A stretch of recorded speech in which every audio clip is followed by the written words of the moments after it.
Welcome back. In this session, we are going to understand Docker networking. Now let's start with why is Docker networking is important. So in previous session, we have created a virtual machine, and in this virtual machine, we have deployed our or Dockerized our React application. Then we did port mapping, and using port mapping, we were able to access our React application, right? It works out of box. Now imagine our book review application, and we know our book review application, this is three-tier application architecture. Now if this application we need to dockerize it, containerize it, then we need three container, right? So imagine this is the virtual machine where we have the Docker running. So if you need to deploy our book review application, what we will do, we'll go ahead and create three container, one for the front end, then back end, and for the database. Now we will be able to access our front end using port mapping because this we already done and it will work. Now my question is, how does frontend know where is the backend? Or how can backend securely connect to the database? Or maybe at this point of time you are thinking, Praveen, it will work out of box. No, this is not going to work. Now let's test this. So what we are going to do, now I'm going to create two container, one called container 1, then we will try to access container 1 from the container 2. So let me paste this, and now you see docker run, then -d, and name is the container 1, then using NGINX image, let's create this container got created. Now I'm going to create second container using bgbox, and here I'm going to use the interactive command here. So we will do ssh, will go inside the container -it, okay, then container name is container2, and using bgbox image, do that. Now because of it we are here inside our container, right? Now here I want to, let's say, ping to container 1. Let me copy this and paste this. Now you see we are not able to reach this. Yes, this is what I was telling you. So when we create a container in a virtual machine, then these containers are isolated, and this is the feature of container, right? So containers are isolated, lightweight, and portable. So this is one of the feature, and because of that we are not able to communicate here. But now question is, how this will communicate? Because technically our front end need to talk to the backend, and backend container need to talk to the database, right? So we need to find solution for that. Now before I will tell you the solution, now let me put you another scenario. Now imagine we have another container here, and this container is for the payment service, and this need to be completely isolated. So though we want our frontend talk to the backend, backend talk to the database, but even this container should not talk at all, even though these are in same virtual machine. How do we achieve that? So we're going to find solution for that. And how do we find the solution? It's very simple, because that's where networking come into the picture, right? So what is networking? Networking is the feature that enable communication between two virtual machine, two container, right? Here we are going to understand Docker networking. But one important thing here, these containers has the IP address. Yes, you know that, because when you want to access any software, any device on internet, it has to has the IP address, right? What does it mean? These containers, if from here I was able to access it, means this container has the IP address, right? So let's see if this container really has the IP address.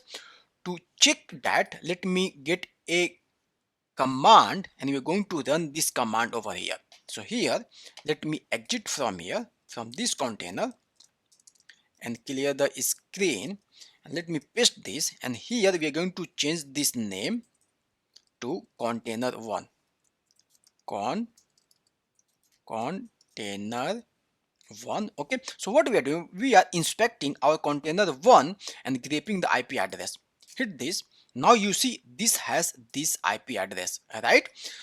So this proves that, so when we are creating these containers, so these containers has the IP address, and because of that we are able to talk. Now let's do the quick test. Are we able to access this container, so this container, to this container using the IP address? Maybe it will work, and yes, this will work, but that will create the another problem. So docker ps, we have two container running here. Okay, so container 1 is not running, we need to start this. So docker start container 2. Let me copy this so we can do it quickly. Container 2. Okay, got started.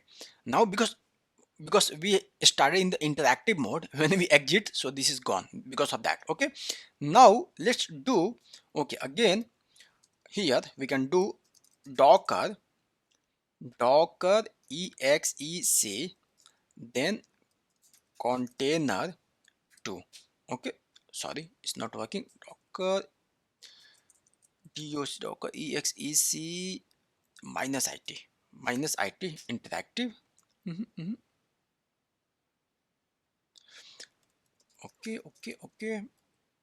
docker, okay, sh. Okay, we need to part sh. Now we are here. Now what was the IP? I forgot the IP. Let me copy the IP. exit.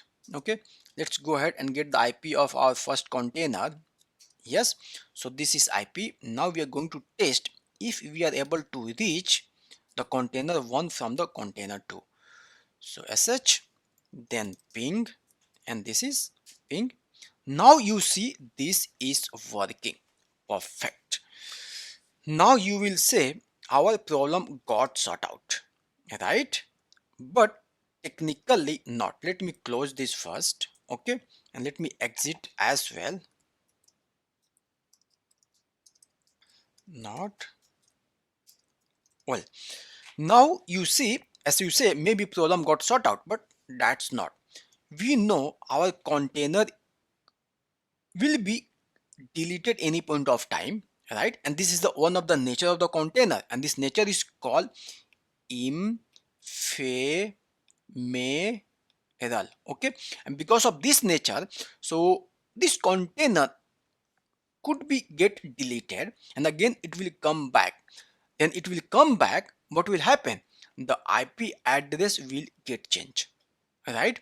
So it's become very hard, right? So in the front end, if you go and put the IP address of this container, and if this container dead and new IP came, then again we have to go and change this, right? So this is not the valid solution. So technically it should able to connect on the DNS, right? On the DNS.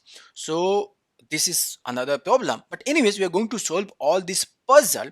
But before that, now let's understand how does containers are getting the IP address. These are getting the IP address because of Docker networking. So what happened? Well, so Docker has built-in networking called Breeze network. Yes, so Docker has built-in network that's called Breeze network, and when we create any container, so these containers get the network interface ETS0 from this network, Breeze network. So we know if you have this virtual machine and this virtual machine need to talk to the internet, then it need the network interface. We understood this in AWS section, right? So network interface is part of the virtual machine that's allow send and receive the data, right?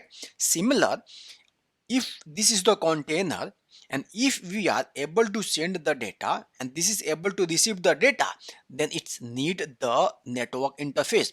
So this containers get the network interface ETH0 from the default bridge network. Now, how this default bridge network is coming? This is coming because our host machine has a network interface called Docker 0. Now you will ask, how does it come? So this is got created when we have installed Docker on our virtual machine. Now let me recap this. So on this virtual machine, when we have installed Docker, then this is created a network interface called ETH0, and this Docker 0 is basically bridge network, and this network is used by Docker networking to create this network interface for all of our container, and then on this network interface it's assigned the IP address, and all this IP address is coming from this Docker 0 network interface. Well, so this is how Docker networking work. So Docker used bridge network, and this comes from the Docker 0 network interface from the host machine, and this is manage IP address of our containers. Now let's quickly see that. Now let's go to our virtual machine here. Let me clear the screen, and here if you type IP link, so here you will see we have Docker 0 network interface got created. Okay, you see we have this Docker 0. Now you go ahead and create a virtual machine. There you will not see this Docker 0. So this is got created when we have installed Docker. Now this network interface is managing IP addresses of these VMs. Now, this was just a small introduction of the Docker networking. Now, there are different types of networking in Docker. Let's understand this one by one. So, there is 6 type of networks in the Docker that we can use. And first is the bridge network. And as we already understood, this is the default network of our container. So, when we go and create a container, then it get the bridge network, and because of this nature our containers are isolated. Two containers don't talk to each other. Okay, so this works on the single host, and it don't have access to the host machine. It has limited access. Now there is another network type. This is called host, and it has full access of the host machine. So when we go and use host network type, then it will have full access of the host machine, and we use this for the high performance application. Now imagine if you have the host machine here and you have the container, and this container need to access a lot of files from this host machine. In that case we need very fast access of this host machine, right? So we use host network. If you use bridge network, then bridge network create isolated environment, isolated container, so it has very limited access to this host machine. Okay, even other containers within this host. Now next is non. So if you want to create a container that should be completely isolated, then we should be using non-network type. So this is fully isolated. So if you remember, I said when we have the payment container and we don't want this container to access by any containers, even to the host, then you can use the non-network type. Now from where all this network is coming? So this is something we can see on our virtual machine host. So here you can go ahead and type network. Now Docker network list. Okay, now here see we have these 3 network. One is the bridge network, host network, and non-network. So by default when we go and create the container, then we use bridge network, and we can also explicitly specify which network we want to use while creating the containers. That's something we will learn in the upcoming session. Now we can also go ahead and create the custom network. So we have the bridge network, and bridge network is the default network. But let's assume if you want to create the container and there you want to create your custom network, then you can use the custom bridge network. So this will be the bridge network only, but you can create a custom bridge network, and this is basically we use when you want to isolate a application in a group. When you are creating a application that need to talk to each other, for for we use the custom bridge network. And when we use custom bridge network, then it supports DNS as well. Then we will be able to communicate on the DNS name based on the name of the container.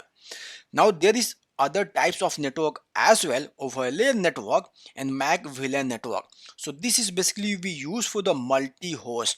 So when you have the multiple virtual machine, and on all those virtual machines you have the container, and those containers need to talk to each other, then we use overlay network.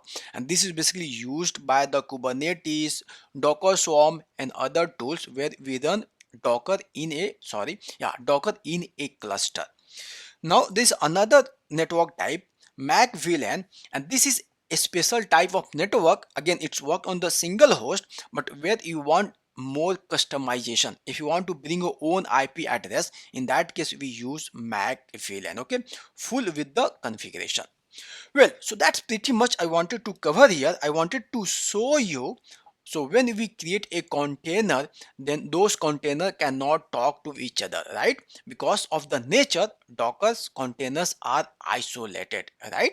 So to make those containers to talk to each other, we need to understand the networking part of the Docker. And there are different types of network that we can use to allow these containers to talk to each other, to isolate them and group them. So in next session I have created 4 scenario where we are going to test all these networks there. Okay, not these two we are not going to cover. So bridge, host, non and custom bridge network, we are going to create it and understand in more practical way. Well, so that's pretty much for this session. Thank you so much. See you in the next session.